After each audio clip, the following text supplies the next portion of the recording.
Now that's just another groove to kickstart your morning. That's right. Good morning, Fiji. It's Gold FM bringing you the classic hits to fine-tune your mornings. And Fila still trying to fine-tune her voice. And as always, Pedali still trying to wake up. Now this is where you'll find us every morning from Monday to Friday. On Daybreak with Pedali and Fina from 6 to 9. Join us.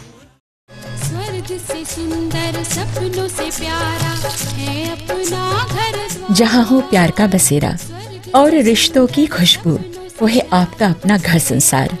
Join me on घर संसार, Monday to Friday, 9 a.m. till 12 p.m. only on Radio Fiji 2.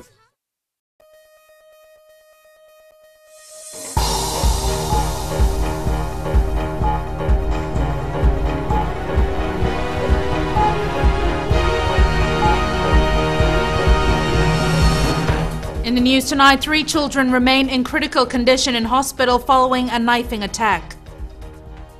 Health Ministry looks at providing dialysis treatment in the north. And Rukua village on Benga Island lights up in time for Christmas.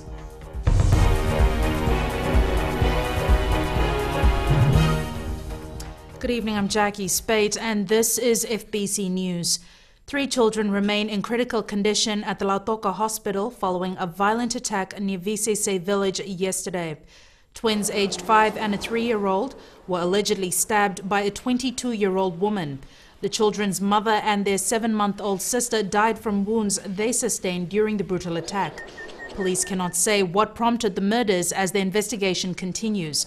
A suspect in police custody was in a de facto relationship with the children's father and lived with the family in a settlement near Visese village. People in the Northern Division are dying of renal failure because they don't have access to dialysis treatment. However, the Health Ministry is mobilizing resources to get this life-saving service to the north. Edwin Nund reports. The only 2 dialysis centers in Fiji are found in Suva and in Nadi. People in Vanuatu and nearby islands have no such facilities. We are also now looking at setting up a dialysis unit in the north because last year 46 patients of the end-stage kidney disease were diagnosed in the north and only 1 is alive at this point in time. The rest of the 45 have passed on because of difficulties of getting them to dialysis facilities, getting them to come forward for treatment or go for overseas treatment. This trend is expected to change once dialysis is available in the north. At the same time, Dr. Neil Sharma explains that there are requirements for patients to be eligible for 3 months of free treatment. People have to have a donor for a kidney transplant and show funds for the surgery overseas. So if they opt for a kidney transplant, then the government will give that 3 months of treatment free. And having treated them free, then the patients must then proceed to a kidney transplant. And if they proceed to a kidney transplant, the government pays the airfares and their donors' airfares to and from the hospital abroad. Dr. Sharma adds it's unviable and unrealistic to provide free dialysis treatment for chronic patients who don't have a donor and don't want a transplant. We are looking at developing the transplant service in Fiji. So if we can do that, then the donors would be treated here in Fiji at nominal costs, possibly, maybe no cost at all. So we will need to prospect that. Kidney transplants in India cost between $30,000 to $40,000.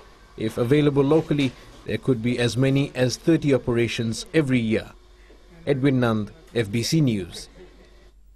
Registration of Fiji citizens in Australia will begin from mid-February of next year. The minister responsible for elections, Said Qayyum, says Australia is a big country and a lot of Fijians live there. He says they will register all Fiji citizens regardless of their immigration status. Somebody asked me, will you register the overstayers? Yes, of course. As far as we are concerned, they're Fijian citizens.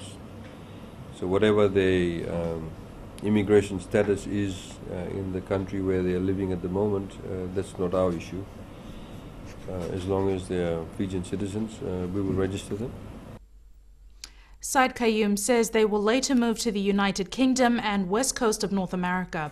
He adds people can only show their interest to register online, as Fiji does not have has not reached the level of IT sophistication and verification process to register people online. The people of Rukua village on Benga Island will no longer have to worry about collecting funds for fuel for their generators. Last night, 70 homes in the village turned on their electricity supply from a solar-powered source for the very first time. Sullivan reports. The joint operation by the Fijian and Japanese government at Rukua has brought a huge change in the lifestyle of families in the village. The Prime Minister was at the village yesterday to launch the solar project. It is really truly inspiring that our two countries have joined forces to provide sustainable energy for our people. I'm here as your Prime Minister to commit my government once again to the task of providing every Fijian with adequate energy to provide their household needs. Bainimarama says the new development is a way forward for Fiji. As we aim to cut down the cost of importing fuel, Fiji spends about $1 billion on fossil fuel annually. The Prime Minister told the people of Rukua government is keeping its promises to deliver better services. Previous governments promise, but they promise and deliver. The total amount of power is 20 kV. And you will see the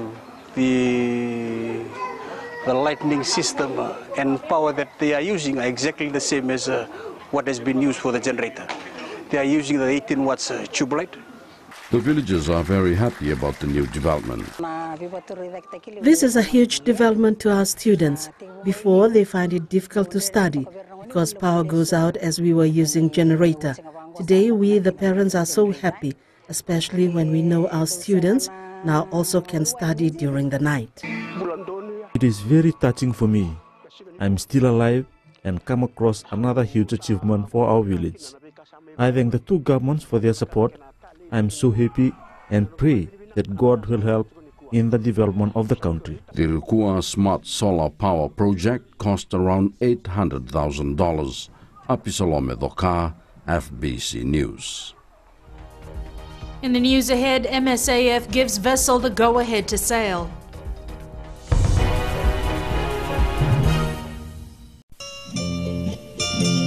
Nisambula binaka oya wone kamanalangi oni nandorungo diao mena diwa kina rua na bisinga mena moni tikina bagarumbuka na Radio Fiji wana ndoma ibiti bongani bianyanu nama katalangana bengo na sasi biani na tinna kaloka na bembongi ni bukilulu kena bima mani walu na bembongi ni bakarawai mena mbuza ni walu ninge namaka. आपकी शादी होने वाली है 5 बच्चे होंगे 5 हाय मैं हूँ आपकी सहेली रेनू सुनते रहिए मिर्च एफएम मैं हूँ ना 9 से 12 बजे तक.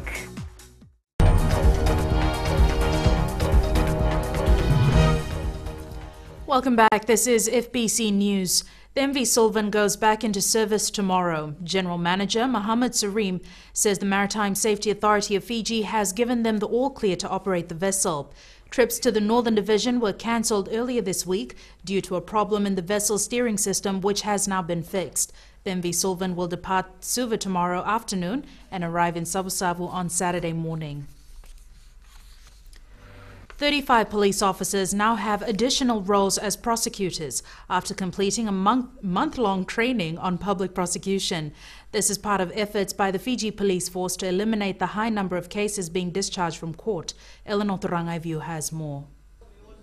After a 4-week training on prosecuting cases, these officers are now well versed with criminal law and procedures.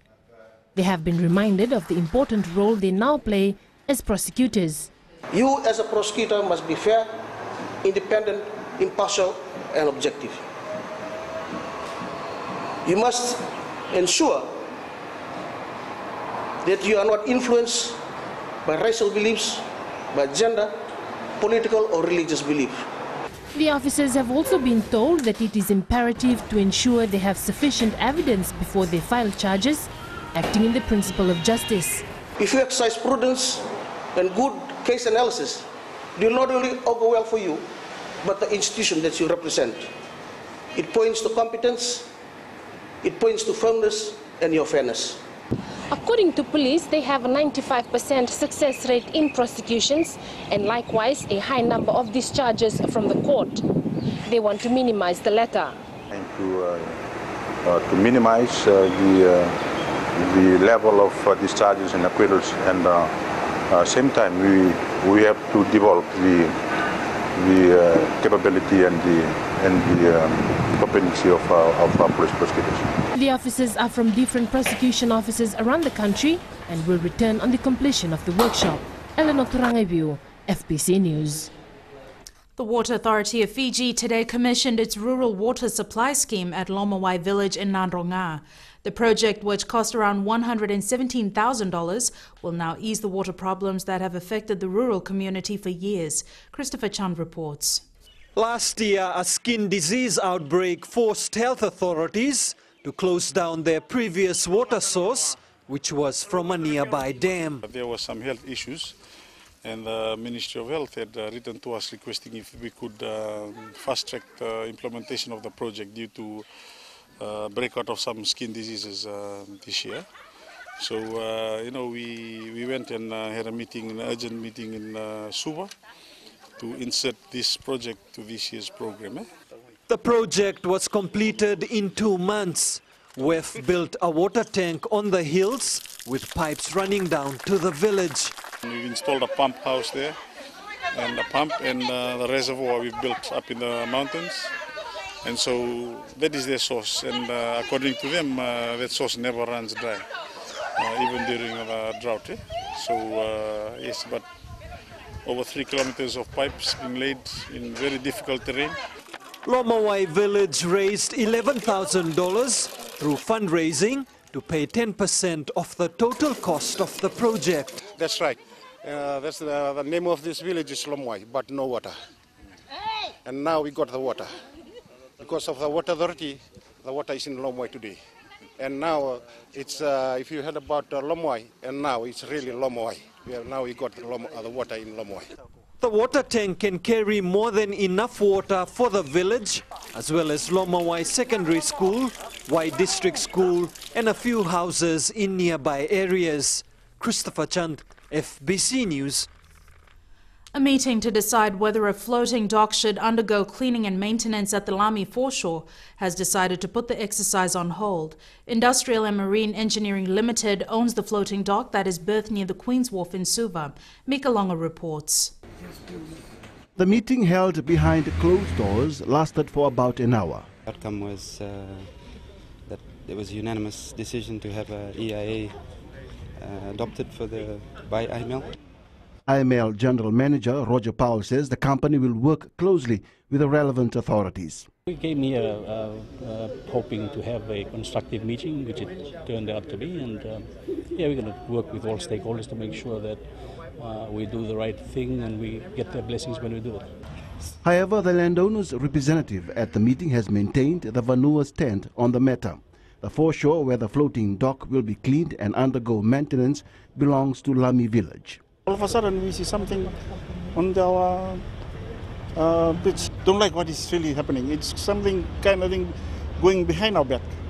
It looks like you'll be objecting to it. Yes, of course. Residents of Lami came in numbers to express their concerns about the intended exercise by IML. The foreshore is a popular swimming sport for residents and visitors, as well as home to a fast depleting marine life. Mikalonga, FBC News. Sports time now, and here's Jamie with the latest. Good evening. Up ahead, possibility of a new format for the Pacific Nations Cup next year, and Australian country hockey teams to face stiffer competition tonight. Details after the break. Bula, I'm Wame. Join me every weekday from 9 a.m. to 2 p.m. on The Center Show with classic hits from the 70s as well as the 80s right here on Gold FM. Isambolo binaka. Na dango wadi soni dalai. Na makio mani wasi ningono borota kina lali ne kabi. Mai na tolu kina bitu. Ena moni tingina por rombuka. Ena Bula FM. Na bandu ena serre.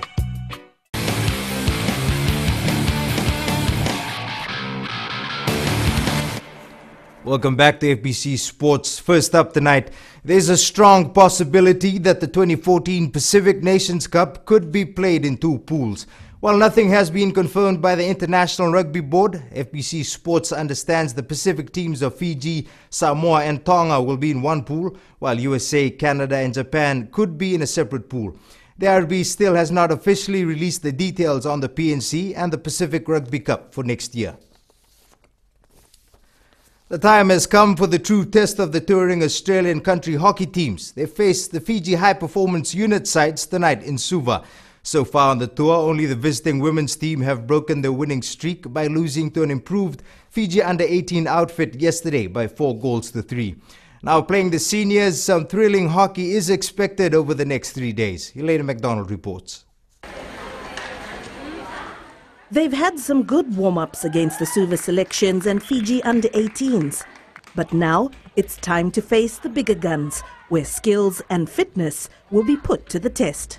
I firmly believe that we may be able to get on top of both if everybody just puts themselves to task. The attitude is in Fiji has been a lot of ball watching in games and things like that. If we can get past that, I think we have what it takes to defeat the teams. So far, this tour by the Australians has helped Fiji hockey by providing exposure for the Fiji Under-18s. It's even allowed an expert to provide advice on how Fiji hockey needs to progress. At the moment, it's only one water-based pitch here in Suva, and when we can have 2 or 3 more pitches, even sand-based pitches would be fine, in the island, it would be really great for the development of the game. Fiji hockey has the World Series first round to get ready for in June next year, and playing the Aussies this week could just be the start for another hectic year. Elena McDonald, FBC Sports. National chess players Menash Farid and Kabrina Terubia lost their games in the opening round of the World Youth Championships in the United Arab Emirates last night. Farid lost to Thiago Lopez Oliveira of Brazil in the open grade, while Terubia was defeated by Alice Dong of the United States in the under-16 girls grade. The tournament is played in a league format of 11 rounds, with high-ranked players playing against weaker players in the opening rounds. Cricket Fiji official Tawana Leseanawai recently returned from a 3-month internship in Melbourne, Victoria, as part of the Australian Leadership Awards Fellowship Program. Leseanawai has been able to pick up on key skills that should prove beneficial to her work as a development officer for the Cricket Inclusive Program. Talen Daudakadaka reports. A short stint with Cricket Victoria has extended the boundaries for Tawana Leseanawai. The soft-spoken lass was able to grasp some vital skills during her brief stay, helping out with a special program called Harmony in Cricket. Harmony in Cricket is basically a program which deals with community and special needs, as well as asylum seekers as well. So during my work experience with them, it's a lot of new challenging things and a lot of new things that I've learned on the way. I got to interact with people from different organizations. The former national netball trialist says there were several special moments, but there is one in particular that stood out above the rest. The most memorable moment would be organizing a Christmas party on a Sunday for 5,000 kids, and the children were basically from the Royal Melbourne Children's Hospital, children with disabilities, and yeah, it was just awesome just helping out with them and seeing them have fun, and also having their parents involved in the game as well. Leseanawai hopes to instill some of the programs and skills in the local cricket league as well as the Cricket Inclusive Program. Salendo Dakadak, FBC Sports. That's it from Sports Tonight. It's back to Jackie now with business.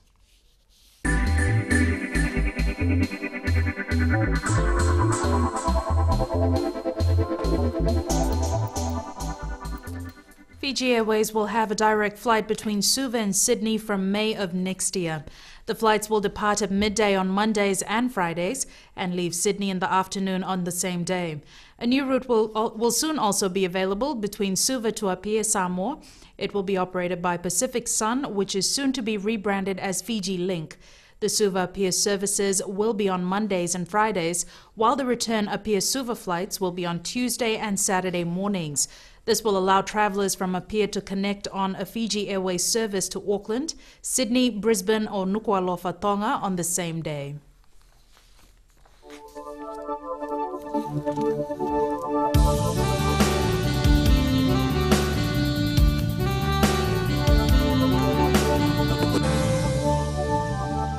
That time again, our weather lady joins us with the latest update. Thanks, Jackie. And the forecast was spot on. It was all rain and thunderstorms today. In fact, we had 38 millimeters of rain till 9 a.m. I'm sure there were a lot of happy shopkeepers. After all, more rain means more umbrella sales. Savu had a definite drop in temperature today. The Hidden Paradise have the lowest on 26 degrees. So that's where all the cool air went. Suva's the hottest on 32. Where's Suva? There it is.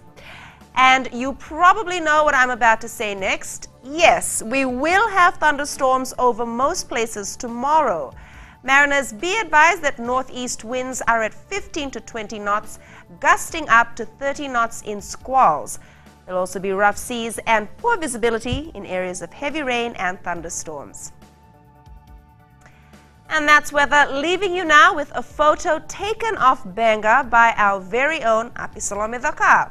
You have a lovely evening, and we'll catch up again tomorrow. Thanks so much for that, Genevieve. The main points again: 3 children, all under the age of 5, who were allegedly attacked with a knife in Lautoka yesterday, remain in a critical condition in hospital. Authorities have put on hold plans to move a floating dock to the Lami foreshore for maintenance. And the Maritime Safety Authority has given the green light for the MV Sullivan to sail again after repairs to the steering system were carried out on the vessel today. To our poll question this week, we're asking: should Fiji be allowed to participate in the 2014 Commonwealth Games? To answer, visit our FBC website.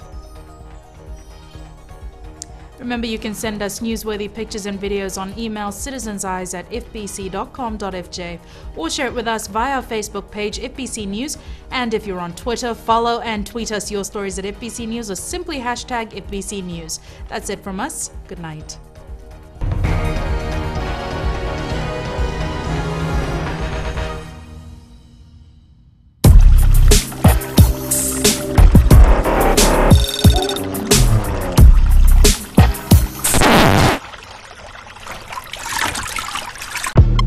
Sophie. And I'm Tix.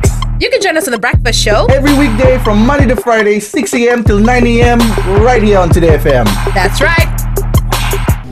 सूरज की पहली किरण के साथ दिन की शुरुआत कीजिए। सुबह का मंगल प्रभात आपको शुभ हो। सुबह सुबह हो खुशियों का मेला, ना लोगों की परवाह ना दुनिया का झमेला। पंछियों का संगीत हो और मौसम अलबेला। मुबारक हो आपको ये खूबसूरत सवेरा। हर सोमवार से लेकर शुक्रवार तक सुबह 6 से लेकर 9 बजे तक शामिल रहें रेडियो FBC पर हम सफर में रविंद्र सिंह के साथ।